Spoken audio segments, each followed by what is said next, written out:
안녕하세요. 플러스 경매 김수경입니다. 오늘은 명도에 대한 이야기를 해보려고 합니다. 제가 지금 블로그 시작한 지 이제 3주 이제 조금 넘었습니다. 지난달 6월 25일부터 영상을 올리기 시작했고요. 하루에 하나, 두 개씩 올리다 보니까 영상 개수는 이제 제법 많아졌네요.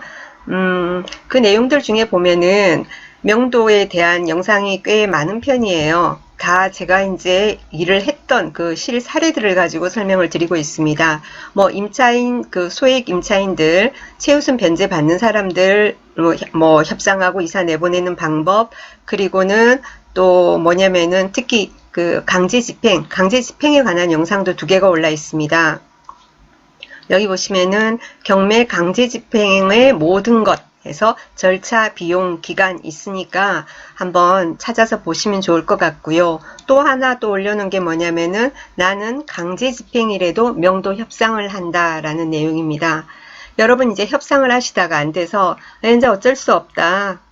집행으로 가는 거지. 그러고 그냥 이렇게 포기하지 마시고요. 마지막 순간까지 협상을 하는 게 우리한테 경제적으로 그리고 나중에 심적으로 남는 스트레스가 덜한 편입니다. 그래서 마지막까지 하시는 게 좋습니다. 그래서 마지막까지 협상하는 방법에 대해서 올려놨으니까 나는 강제 집행이라도 명도 협상을 한다 하는 거 꼭 한번 보시기를 추천드리고요.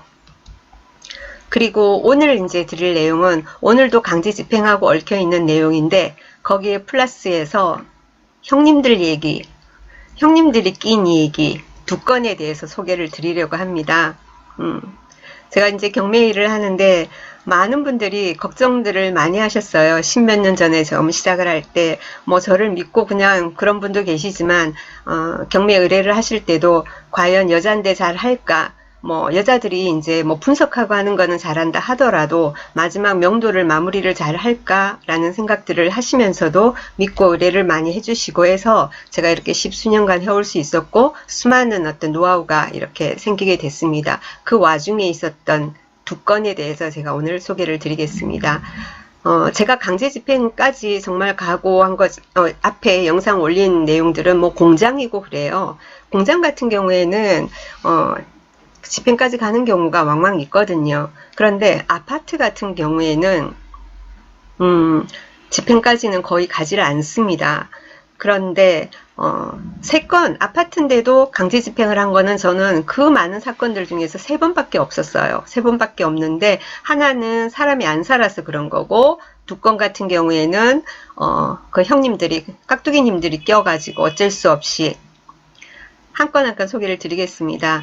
하나는 이제 경남, 서부 경남 쪽에 있는 피읍 아파트입니다. 상세한 어떤 아파트 몇 동 몇 호 이런 말씀은 안 드리겠습니다. 혹시 압니까? 자기들 망신 줬다고 저 잡으러 올지 이제 몇 년 전의 일인데요. 아파트가 평수가 이렇게 조금 있으니까 방이 4개예요. 방 4개. 방 4개인데 조사를 하는데 방 4개 전부 다 점유자가 따로 다 있어요. 한 사람씩 전입이 다 돼 있습니다. 한 건은 소유자 아버지라고 하고요. 나머지 방 3개에 각각 전부 다 임차인이 다 있는데 그 사람들이 뭐냐면 전부 다 경매 임박해가지고 경매 기입 등기 날짜 있지 않습니까? 임박해서 전입을 했는데 똑같은 날짜에 그냥 상식적으로 이해가 됩니까? 안 되잖아요. 형편이 안 좋아서 아무리 아파트라 하더라도 방 1~2개 월세를 놓는다 하더라도 어떻게 방 3개에 동일한 날짜에 각각 다 들어오겠습니까? 말이 안 되지. 그래서 대충 짐작은 했습니다. 나중에 애를 좀 먹이겠구나. 그런 생각을 했어요. 그러고는 이제 낙찰 받고 그리고는 이제 인도명령 신청을 합니다. 당연히 잔금 내면서 인도명령 신청하죠. 그런데 그 사람들이 위장 임차인이라 하더라도 일단은 전입을 하고 권리신고하고 배당 요구를 했기 때문에 뭐냐면 배당일까지는 소액 임차인 최우선 변제에 대상되는 임차인 같은 경우에 인도명령이 안 떨어집니다. 안 떨어져요. 그리고 이제 배당일이 지나야지 이제 인도명령이 떨어지거든요. 만나려고 그러는데 만날 수도 없어요. 찾아가도 만날 수도 없고 저는 부산이고 먼데 2시간씩 열심히 달려서 가도 못 만나고 우편 보내도 안 받고 연락도 없고 뭐 그래요.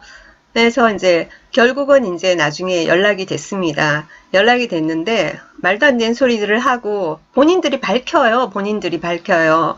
내가 가오가 있지. 그러면서 내가 한때 날렸는데 내가 누구라고 하면 다 알 건데 소장님 모르나 뭐 이런 식으로 얘기를 해요. 예, 나는 당신이 누군지 모르겠고 그거랑 나 아무런 관계가 없고 예, 그렇다. 예, 그러다가 이제 나중에는 이제 그 배당일이 됐습니다. 이런저런 저하고 옥신각신하고 있다가 이제 배당일이 됐어요. 하긴 뭐 그전에는 제가 나가라고 어떻게 할 수가 없어요.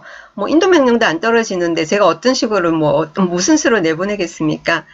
예, 그러고 있는데 이제 채권자 측에서 이 사람들에 대해서 배당 배제 신청이 들어옵니다. 배당 배제 신청이 들어와요. 이런 사유로 해서 이렇다. 예를 들면은 계약서라는 것도 그 중개인 없이 예, 뭐 자기들끼리 이렇게 썼다. 뭐 자기들끼리 쓰는 건 괜찮아요. 그걸 또 위법이라고 할 수는 없는 거예요. 그런데 그 임차 뭡니까 보증금 보낸 내역이라든가 여러 가지 그런 거 하고 뭐 구구절절 막 썼더라고요. 굉장히 그쪽 법무사 측에서도 채권자 측에서 채권자 대리하는 법무사 그렇게 해가지고 배당 배제 신청이 들어간 거예요. 그러니까 이 사람들이 그럼 또 가만히 있겠습니까? 또 자기들 나름대로 얘기를 하죠. 예, 그렇게 하다가 이제 판사님이 이제 그 결정을 내리잖아요. 그래서 결국은 배당을 못 받게 되고 인도명령 떨어지고 이렇게 해서 하는데 협상 자체가 안 돼요. 그런데 또 희한한 사람들이에요. 보통 왜 우리가 인도명령 신청을 하고 그 서류가 그쪽에 송달이 돼야지 송달 증명원 떼고 집행권은 발부받아서 우리가 강제집행 신청을 하는 거거든요. 그러면 저희를 애를 먹이려고 생각했으면 그 서류를 안 받아버려요. 안 받으면 할 수 없이 뭡니까? 주소 보정하고 특별 송달 신청하고 나중에 또 공시 송달 신청하고 그런 절차를 한참 걸려요. 그러면 하려면 그 절차까지 다 가려면 송달시키기까지가 약 1달 반 정도 걸릴 수 있는 겁니다. 그런데 또 그 서류는 또 얼른 받아요. 뭐 법원에서 뭐 좋은 소식 올까봐 기다리고 있다가 뭔지 모르고 받았던 것 같아요. 그래서 일단은 이제 강제집행 신청을 했습니다. 집행관 계고했고요. 집행관 계고를 나가면은 보통 나간 날로부터 2주의 시간을 줍니다. 2주의 시간을 주면서 자진 인도 기간. 그 이후에는 불시에 강제 집행을 하게 되며 그 비용은 당신네들이 부담하게 된다라는 내용을 벽에다 갖다 붙이거든요. 집 안에. 그렇게 해서 이제 집행 날짜가 됐어요. 집행 날짜가 됐는데 느닷없이 집행하기 전날 저한테 전화가 왔어요. 그러더라고요. 소장님 오지 마세요. 이래요. 왜요? 하니까 우리 이사 나갈 겁니다. 걱정하지 마시고 집행 절차 취소해도 됩니다. 그래요. 그래서 그건 뭘 믿고 제가 취소를 해요. 그래서 제가 그걸 어떻게 믿어요? 내가 그랬죠. 그러니까 아이고 우리가 가오가 있지 집행을 당하겠습니까? 우리가 나름 이 바닥에서 유명한데 망신스럽게 집행당하고 싶진 않다. 이사를 나갈 테니까 걱정하지 말고 괜히 돈 쓰지 말고 집행 절차를 취소하라 이러더라고요. 안 했죠. 그거 어떻게 믿어요? 그렇게 해서 갔습니다. 또 아침부터 또 멀리까지.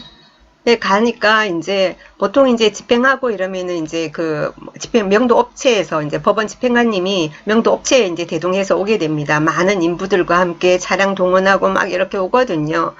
근데 제가 좀 일찍 가봤어요. 자기들이 이사한다 했으니까. 저는 뭐 아침에 한 7, 8시 새벽에 출발한 거죠. 그렇게 가니까 뭐 거기 아파트가 1층이었거든요. 좀 대형 평수 1층인데 사람들이 우글우글해요. 깍두기들이 수십 명이 막 우글우글합니다. 이렇게 보고 있었죠. 그러더니 하는 말이 저보고 왔냐고 그러면서 봐라고 우리 지금 이삿짐 싸고 있지 않느냐. 그러니까 집행 취소하래요. 그래서 내가 짐 다 드러내면 내가 취소하겠다 그랬어요. 짐 다 드러내면. 그러고 이제 있으니까 이제 법원에서도 도착하고 이랬습니다. 그러니까 계속해서 이제 짐 빼니까 돌아가라는 거예요. 계속 그 실랑이를 벌이다가 집행관님이 어떻게 할까요? 그래요. 뭘 믿고 보냅니까? 그래서 안 됩니다 그랬어요. 안 됩니다. 자기들은 그냥 짐을 빼고 있어요. 빼고 있긴 해요. 그래서 현재 집행관님하고 협의를 해가지고 그 집행관님 그래요. 괜히 비용 드니까 나는 여기 있을 테니까 이 사람들은 돌려보내면 어떻겠느냐 하더라고요. 인부들이랑 차량을.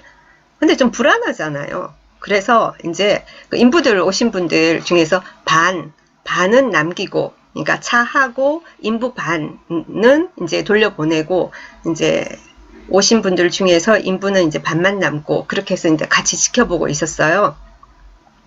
그러니까 이 사람들이 계속 이제 사실은 그렇게까지 자기들이 하면 다 돌려보내고 그러면은 또 안 나갈 생각을 했었던 거예요. 근데 이제 그런 식으로 하고 다 지켜보고 있으니까 거기서 이제 힘을 빼다가 이제 중단하는 거예요. 안 되겠다 싶었는지 중단을 해요.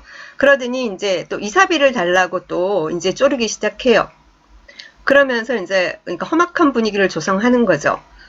이제 저희 낙찰자 되시는 분이 이제 자기 아는 선배님하고 같이 오셨거든요. 남자분 두 분인데 그 낙찰자 되시는 분이 그래요. 소장님 뒤로 물러서 계세요. 그래요. 그러더니 뒷짐을 지고는 그 사람들 쪽으로 가요. 그 중에서 제일 이제 오야지로 보이는 아저씨 앞으로 가요. 그러면서 이제 왜 그러느냐 그러면서 침을 뺀다면서 왜 안 빼고 중간에서 멈추고 이러고 있느냐. 네, 그러니까 이사비를 달라. 그러면서 막 행패를 부려요. 이제 담배 딱딱 피면서. 이제 그런데 이 우리 낙찰자 되시는 분이 지금까지 그래놓고 무슨 이사비를 달라냐고 약간 좀 말을 약간 표정이랑 좀 도발을 했어요. 그 사람을. 그러니까 그 사람이 욱해가지고 멱살을 확 잡는 거예요. 그래서 이제 바로 저하고 저희 낙찰자하고 의논한 게 있었거든요. 그래서 바로 경찰 신고를 했죠. 112 전을 했습니다. 곧 출동하더라고요. 그러니까 출동하면 멱살을 잡는 것도 폭력입니다. 그죠? 폭행이죠. 그러니까 이제 그 사람 그러면은 신고가 들어왔으니까 경찰은 오면은 뭡니까? 양쪽 사람 저기에 대해서 신원을 확인하지 않습니까? 내용이 어떤가 파악을 하고. 사실은 저도 그 전입돼 있는 네 사람 각 방마다 그 사람들의 이 사람인지 사실 얼굴 매치가 안 되는 상황이었어요. 수십 명이 막 이렇게 왔다 갔다 하기 때문에 그러니까 이제 경찰까지 이제 왔어요.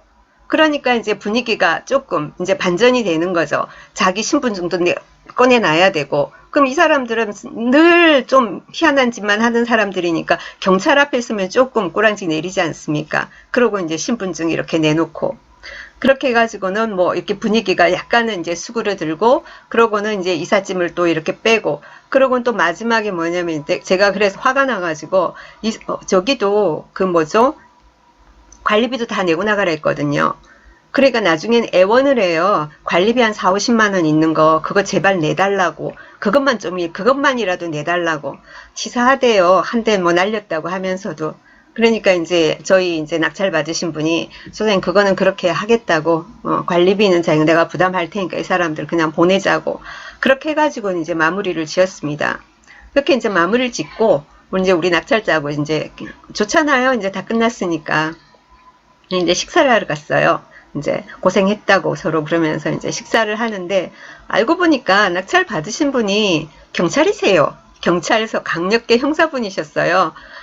그러니까 그분이 저보고 소장님 절대로 걱정하지 말고 저를 걱정하지 말고 제가 알아서 할 테니까 상대방이 내 멱살만 잡으면 무조건 사진 찍고 112 전화만 해달라 하고 한 이유를 알겠더라고요. 그래서 이제 그렇게 해가지고 이제 한 건은 그렇게 해결이 됐던 형님들 얘기 하나예요. 재미없어요?